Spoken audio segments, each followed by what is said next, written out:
Amém. Vamos orar pedindo graça, entendimento, porque é só o Espírito que tem poder de transformar aquilo que sai da nossa boca em pão, em palavras de sabedoria.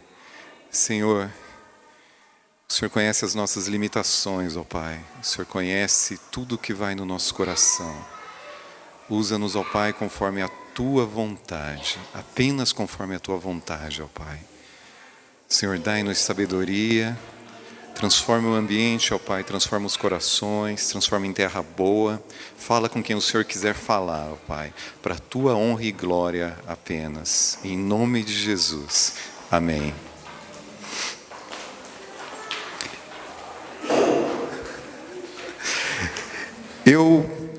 Eu separei 3 versículos que eu queria começar lendo, e deles emerge um tema que a gente vai meditar essa noite. O primeiro é Provérbios 23, 4, depois Mateus 5, 8, Salmo 119, 112.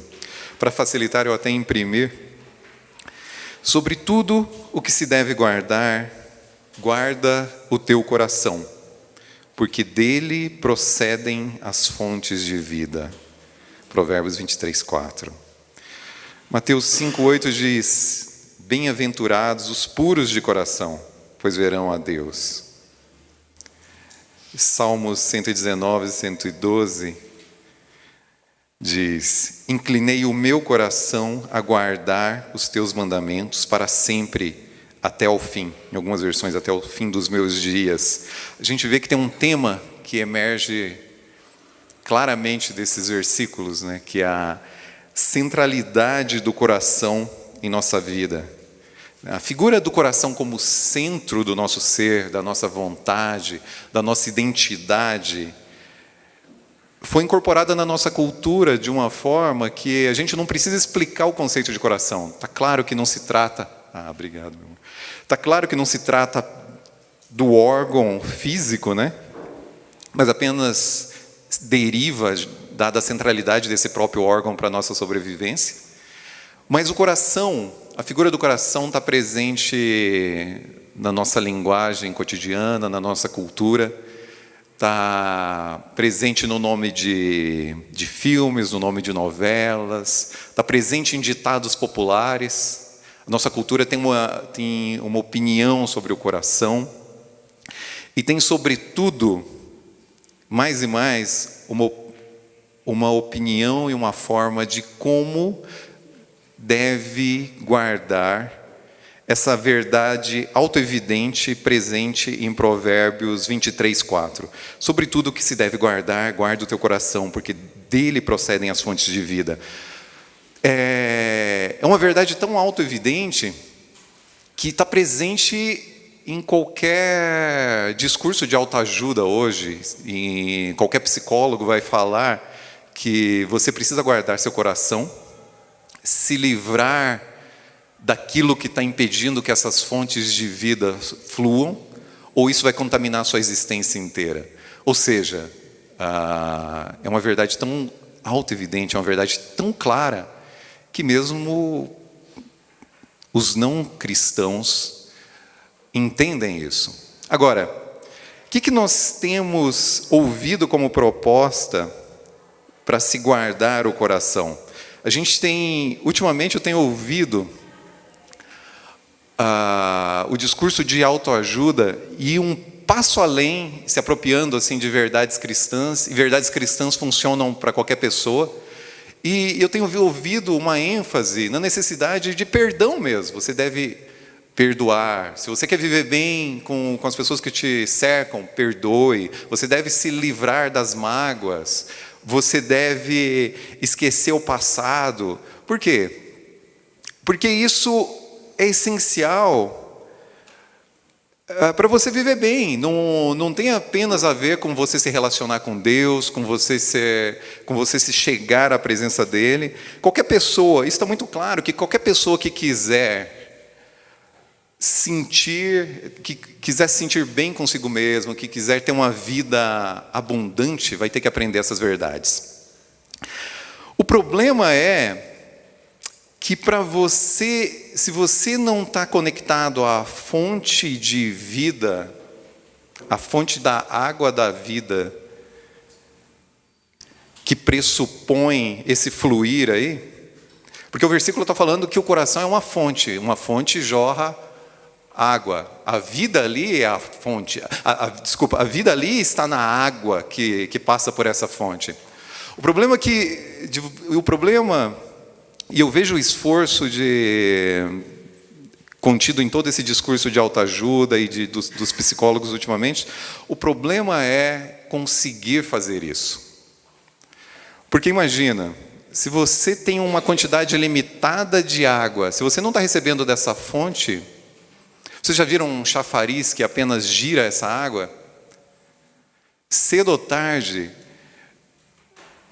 as sujeiras vão se acumulando no seu coração. Se você não está recebendo água nova, e qualquer pessoa desconectada de Deus vai ter uma quantidade limitada de saúde emocional, de amor no coração. E todo o discurso de autoajuda é centrado no gerenciamento dessas emoções, no gerenciamento dessa água que você tem, no gerenciamento das culpas que você atribui às pessoas que te machucam. E daí, a motivação para você deixar as mágoas, para você perdoar as pessoas, vai ser uma forma de contabilidade emocional. Vai ser uma forma de pragmatismo. Ora, eu perdoo o meu cônjuge, afinal eu ganho mais do que perco e estar com ele, afinal ele é meu provedor, afinal, puxa vida, deu um trabalho danado sustentar esse casamento e eu tenho que perdoar. É um pragmatismo de sobrevivência, a raiz da motivação para você cuidar do coração, se você não está conectado nessa fonte. E por mais que você tenha inteligência emocional, por mais que você se esforce, o que eu tenho visto é que com o decorrer do tempo, as pequenas mágoas, os pequenos ressentimentos, as coisas que você não consegue se livrar completamente, ficam boiando nessa água parada. E qual que seria, para essa água parada, para essa fonte que não recebe, qual que seria a resposta bíblica clara para isso? Eu vejo a resposta bíblica clara para isso no versículo onde Jesus diz que se vocês estiverem em mim, do seu interior fluirão rios de água viva.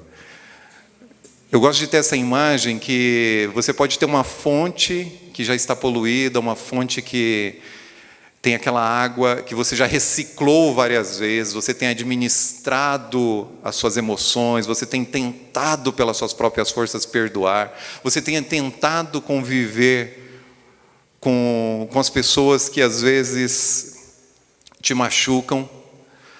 Mas pensa, o que é uma fonte perto de um rio? Se a promessa primeiro aqui é que do seu interior fluirão rios de água viva, rios de água viva, um rio de água viva é capaz de purificar qualquer fonte. Então,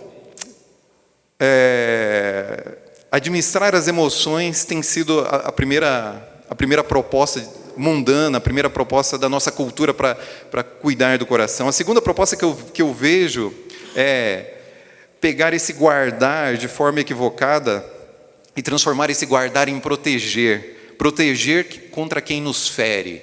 Então eu vou me afastar das pessoas que potencialmente podem me ferir de alguma forma, eu vou construir um muro. Eu já ouvi esse discurso de eu não aguento mais esse casamento, eu vou separar do meu cônjuge, um dia eu o amei, mas eu vou separar porque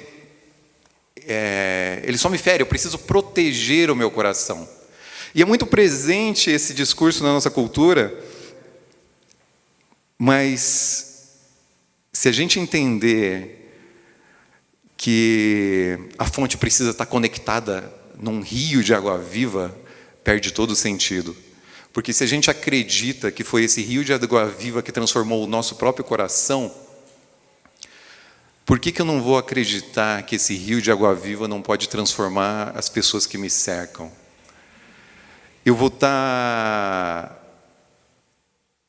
estar limitando aquilo que Deus pode fazer, e eu vou estar usando, e a gente tem esse hábito às vezes de vir para perto de Cristo, mas trazer essa estrutura mundana de pensamento, de gerenciamento das emoções, ao invés de transformação total, ao invés de permitir que esse rio flua através da nossa vida e encha essa fonte novamente. Proteger, então, guardar no sentido de proteger, também não é uma opção. Também não é uma opção para quem é chamado a viver no corpo, a viver de forma vulnerável, a estar disponível às pessoas. Um outro equívoco que eu tenho visto hoje nesse discurso de autoajuda, nessa tentativa de guardar o coração com as nossas próprias forças, e eu tenho certeza que todo mundo aqui já ouviu. Olha, o seu coração está sem vida porque você está frustrado. Então, ouça o seu coração, corra atrás dos seus sonhos, e não tem nada errado com isso se seus sonhos forem de Deus, né? Ouça o seu coração, corra atrás dos seus sonhos, busca aquilo que te dá prazer, busca aquilo que te dá realização. Essa é uma forma também de guardar o coração segundo o mundo, né? De possibilitar que ele continue sendo uma fonte de vida. O problema com essa interpretação é quando a gente vê os versículos que antecedem a esse que nós lemos. Se nós começarmos a ler um pouquinho atrás, no versículo, que aqui nós lemos no 23, no Provérbios 23, 4. Se a gente começar no começo do capítulo, a gente vai ver: filho meu, desculpa, começar no 23, 10. Nós lemos o 23, 24, né? 23, 10. Filho meu, atenta para as minhas palavras, às minhas razões, ou aos meus mandamentos, né? Inclina, guarda essa palavra, nós vamos voltar nela depois. Inclina o teu ouvido, não as deixes apartar-se dos teus olhos, guarda-as no íntimo do teu coração, porque são vida para os que as acham e saúde para todo o seu corpo. Sobre tudo o que se deve guardar, guarda o teu coração, porque dele procedem as fontes da vida. Desvia de ti a falsidade da boca e afasta de ti a perversidade de lábios. Os teus olhos olhem para a frente e as tuas pálpebras olhem direto diante de ti. Pondera a vereda de teus pés e todos os teus caminhos sejam bem ordenados. Não inclines nem para a direita, nem para a esquerda, mas retira o teu pé do mal. Fica claro que o contexto de guardar o coração aqui não vê o coração como esse órgão autônomo que acha as próprias razões de vida, mas vê o coração como esse órgão que recebe vida de Deus, vida dos mandamentos. O caminho é muito mais estreito aqui, porque fala, então, rejeita totalmente essa visão de busque os seus próprios interesses, busque os teus sonhos, se realize apenas. Pelo contrário, está falando, busque os meus mandamentos, encha o teu coração com os meus mandamentos, olhe bem o teu caminho, abra bem os teus olhos, vê por onde você anda, e não se desvie, nem para a direita, nem para a esquerda. Ou seja, pressupõe um caminho muito mais estreito, um alinhamento de vida, pressupõe que a vida que vai guardar o nosso coração,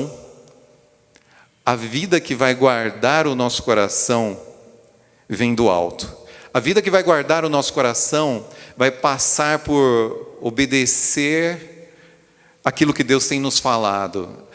Daí, a gente vai entender que pessoas que estão em situações muito mais difíceis que a nossa, estão cheias de vida, e pessoas que estão vivendo em abundância, mais longe dos caminhos do Senhor, sejam cristãs ou não, vão estar secando. Por quê? Porque o coração não é um órgão autônomo. Primeiro ponto de guardar o coração, o primeiro ponto que eu queria destacar hoje é isso. O coração não é um órgão autônomo, o coração não tem vida própria. E a forma como a gente tem deixado que esse discurso de autoajuda entre na igreja, às vezes tem nos levado para longe da fonte de vida, tem nos levado para hábitos de administrar, de fazer uma contabilidade emocional e administrar até que ponto a gente pode perdoar nosso irmão, nosso cônjuge. Sendo que, se esse rio de vida estiver fluindo, não vai ter ofensa grande o suficiente que seu cônjuge pode fazer que esse rio não pode apagar. Não vai ter nada que seja grande o suficiente que esse rio não pode renovar. O segundo ponto, Mateus 5,8, bem-aventurados puros de coração, pois verão a Deus. Todos os comentaristas dizem que esse versículo faz eco direto a Salmos 24, 3 e 7, que diz: quem poderá subir o monte do Senhor? Quem poderá entrar no seu santo lugar? Aquele que tem mãos limpas e o coração puro, que não recorre aos ídolos, nem jura por deuses falsos. Ele receberá bênçãos do Senhor, e Deus, o seu Salvador, lhe fará justiça. O que é ter mãos limpas, né? Esse é mais fácil, isso fica mais claro responder. Mãos limpas, biblicamente, é não se envolver com aquilo que é desonesto, né? Não tomar aquilo que não é seu, não participar da maldade. Isso é ter mãos limpas. Agora, o que é ter um coração puro, biblicamente? É um pouco mais complexo e uma noção mais profunda. Se a gente interpretar com as nossas lentes culturais, a gente vai imaginar que é um coração de criança. Sim, o coração de uma criança, às vezes, é puro. Mas a Bíblia deixa claro, e se a gente for ver Gênesis 8, 21, vai falar que desde a meninice a maldade está presente no coração. Então, quem não tem filho talvez precisa desse alerta de Gênesis. Quem tem vai observar isso desde cedo, né? O que Jesus incentiva de sermos como criança é aquela ausência de cinismo, é aquela espontaneidade, aquela inocência do olhar de se achegar sem medo. Mas não significa que seja o exemplo último de um coração puro. Coração puro que não tem ídolos, a gente vai ver uma outra passagem que faz eco a essa, e todos os comentaristas invocam, que é Tiago 4, de 1 a 4, que vai mostrar o oposto, o que é um coração dividido. E Tiago diz: de onde vêm as guerras e contendas que há entre vocês? E aqui não são guerras literais, né? São as pequenas confusões dentro de casa, são as pequenas confusões dentro da igreja, em todo lugar. Não vem das paixões que guerreiam dentro de vocês? Vocês cobiçam coisas e não as têm. Matam e invejam, mas não conseguem obter o que desejam. Matar aqui também não precisa ser literal, né? A gente já estudou aqui sobre... se você deseja o mal para o seu irmão, você já está matando, né? Vocês não têm porque não pedem, e quando pedem não recebem, pois pedem por motivos errados, para gastarem seus prazeres. E Tiago vai além e usa uma palavra muito dura, fala: adúlteros, vocês não sabem que a amizade com o mundo é inimizade com Deus? Adúlteros. Então, se o sinal, na Bíblia, se o sinal de um coração puro é um coração não dividido, é um coração de lealdade extrema a Deus, é um coração, é aquele coração que só quer a presença de Deus, que quer fazer a vontade dele em todos os momentos. E a gente vai ver isso em vários momentos o salmista dizendo isso. O oposto disso é um coração que, apesar de estar no corpo de Cristo, ainda flerta com ídolos lá fora. Jesus no final de sua vida nessa terra, a gente vê isso em João 5,13, quando ele vai falar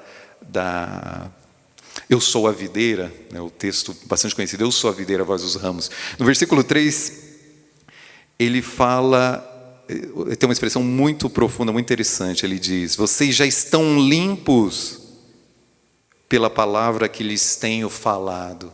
O seu coração já está puro pela palavra que lhes tenho falado.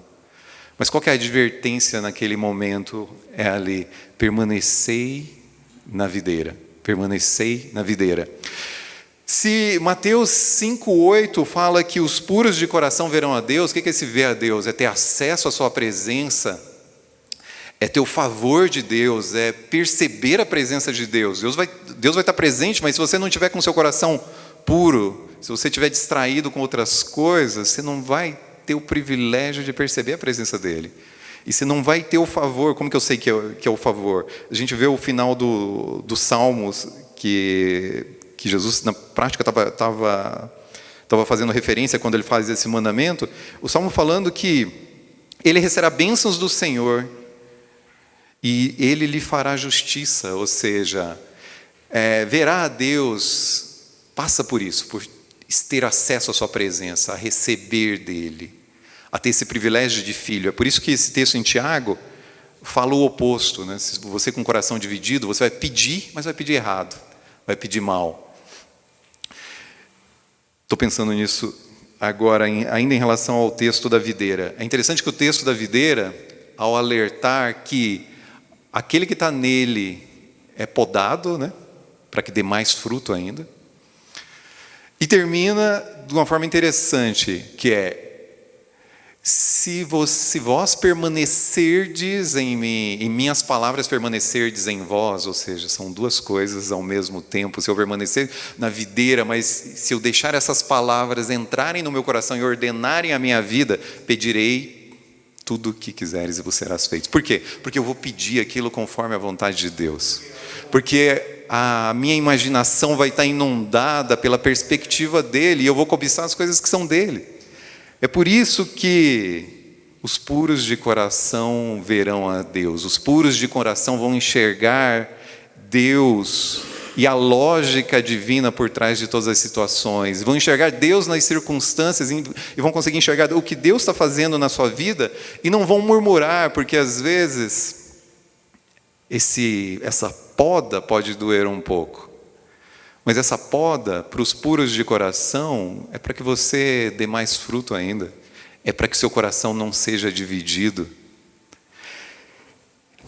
Último versículo da nossa meditação. E talvez, pelo menos para mim, foi o que Deus mais tem ministrado ao meu coração ultimamente.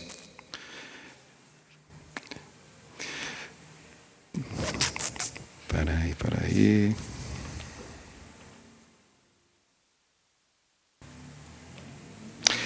Que é Salmo 119, 112. Inclinei o meu coração a guardar os teus estatutos para sempre e até o fim. O que me chamou a atenção, e não é um insight próprio, há tempo que eu tenho, que essa palavra volta ao meu coração, depois de ouvir uma mensagem que um pastor chamava atenção para esse: inclinei o meu coração. Eu inclinei, isso gera uma ação que é nossa. Se a gente é inserido no corpo por força, pela graça, por um chamado, esse inclinar o nosso coração sugere uma ação que é de vontade, que é consciente, que é uma condição para que a gente consiga guardar os estatutos para sempre e até o fim. Inclinar, algumas traduções falam induzir. Coloquei o meu coração em uma condição de receber. Eu fiz isso, eu me arrastei à sua presença. Eu não esperei o meu coração querer isso. Por quê? Porque o coração, a Bíblia vai dizer do começo ao fim. E nisso a cultura popular não está mentindo quando fala: o coração quer o que quer. o coração... Só está errado ao dizer que a gente tem que seguir o que o coração quer. Mas o coração quer o que quer. O coração quer ter vida própria. O coração quer ser Deus. Não é esse o pecado original? O coração quer ser o centro. E inclinar o coração é submetê-lo à vontade de Deus. Inclinei o meu coração para guardar os teus estatutos para sempre até o fim. Imagina um instrumento de alta precisão que de tempo em tempo você tem que calibrar. Imagina algo que todos os dias você tem que trazer para a posição correta. O que está sendo sugerido é isso. Eu inclino o meu coração para estar na posição correta e perceber a realidade pela perspectiva de Deus. Olha os versículos que antecedem esse. Os teus testemunhos tenho eu tomado por herança para sempre, pois são a alegria do meu coração. Os teus testemunhos, as tuas palavras é que dão vida para o meu coração. Por isso, inclinei o meu coração a guardar os teus mandamentos para sempre até o fim. Odeio os pensamentos vãos, mas amo a tua lei. Tu és o meu refúgio e o meu escudo. Espero na tua palavra. Como que a gente pode fazer isso na prática, no dia a dia? Se o coração é esse órgão que, deixado em estado natural, vai querer ter vida própria e vai querer fazer a sua própria vontade. Como é que a gente inclina o nosso coração na presença de Deus? Ora, o coração, ao contrário da mente, se a gente for ver, é um órgão de afeto, é um órgão que foi feito para adorar, é um órgão que faz sentido através de histórias. Então, não adianta apenas a gente ter a nossa doutrina muito bem organizada em nossa mente, se todos os dias pela manhã a gente não gastar um tempo inclinando o nosso coração, forçosamente levando o nosso coração à presença de Deus e adquirindo novamente a perspectiva dele sobre a realidade. Uma das palavras mais comuns para um jovem judeu na sua educação é lembra-te, lembra-te, lembra-te, lembra-te. Qualquer um que estiver estudando o Talmud vai ouvir isso.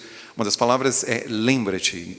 Por que você acha que eles usam o kippá e às vezes toda aquela indumentária? É uma forma de lembrar, que eu não sou um ser autônomo, eu estou ligado a uma estrutura criada, eu estou debaixo desse Deus, e o kippá lembra diretamente isso.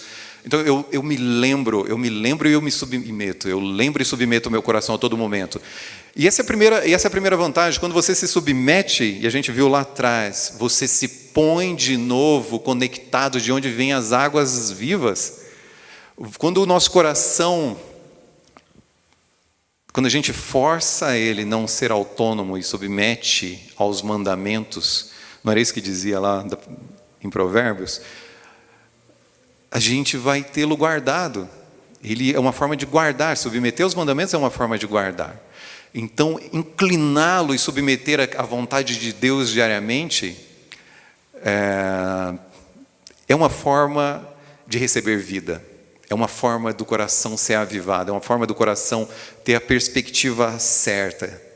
Qualquer outra forma que a gente pode pensar da gente calibrar o nosso coração diariamente, né? O coração é um órgão que foi feito para adoração. É um órgão que foi feito para apreender uma realidade completa, que foi feito para apreender uma realidade que responde um sentido final, assim, para que eu estou vivendo, a quem eu estou servindo. A nossa mente pode carregar verdades mais abstratas, mas nosso coração vai estar procurando um motivo para adorar a todo momento. E se nós não ordenarmos, se nós não inclinarmos-nos diariamente, ele vai adorar a primeira coisa que encontrar. Se você não gastar um tempo adorando a Deus diariamente, essa sede que o nosso coração tem de sentido e de adoração vai ser preenchida pelas histórias que estão sendo contadas nos filmes e na novela. O coração apreende sentido, mais do que ideias abstratas. Ele apreende sentido, ele apreende o belo. Se você não estiver introduzindo a realidade de louvores, uma realidade que lembra quem está no controle, uma realidade que lembra diariamente que o tamanho das suas lutas não se compara ao tamanho daquele que está atrás de você, por trás de você. Se você não estiver introduzindo isso e calibrando seu coração diariamente, a realidade que vai sedimentar nele é a realidade que a gente está ouvindo aí fora. É a realidade de que se você não tiver segurança financeira, se você não tiver status, você não tem motivo para ser feliz. Por isso, Deus tem me falado muito com esse versículo. Inclinei, eu me arrastei, eu induzi o meu coração a guardar os teus estatutos para sempre até o fim. Por quê? Porque os teus testemunhos eu tenho tomado por herança, são eles que são os teus testemunhos que são a nossa herança, que é a nossa garantia de que a nossa vida faz sentido, a nossa garantia de que Deus está no controle da realidade. E é essa lembrança que tem que ser reentronizada diariamente na nossa vida. Os seus testemunhos eu tenho tomado por herança para sempre, pois são a alegria do meu coração.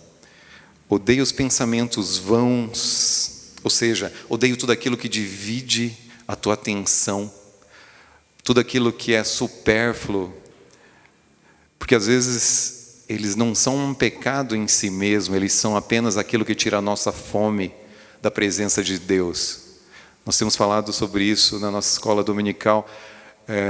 Se você está se preparando para um jantar à noite, é melhor que você não encha, que você não passe a tarde comendo menos que aquilo, que não passa a tarde comendo Cheetos, que no momento vai parecer Doritos, vai parecer uma coisa agradável, mas no momento do jantar você não vai ter fome, mas vai conseguir perceber que você está perdendo, ou nem isso, né, se já estiver muito cheio. Então, odeio os pensamentos vãos, mas amo a tua lei. Tu és o meu refúgio, o meu escudo, espero na tua palavra. Se a gente não inclina o nosso coração. Porque interessante, a Bíblia fala do dia mau, e não fala se vai acontecer, é impossível não acontecer, é impossível a gente não ter dias maus. Mas por isso que o salmista termina, tu és o meu refúgio, o meu escudo, espero na tua palavra. E isso está totalmente ligado com, inclinei o meu coração a guardar os teus estatutos para sempre e até o fim. É uma meditação breve, mas é isso que Deus tem ministrado na minha vida, e eu falo primeiramente a mim. Eu, olhando na minha caminhada com Deus, eu vejo que eu perdi muito tempo, e às vezes perdi semanas, esperando o meu coração se inclinar a Deus, esperando sentir aquela emoção que eu tinha sentido na última conferência, no último culto cheio da presença de Deus.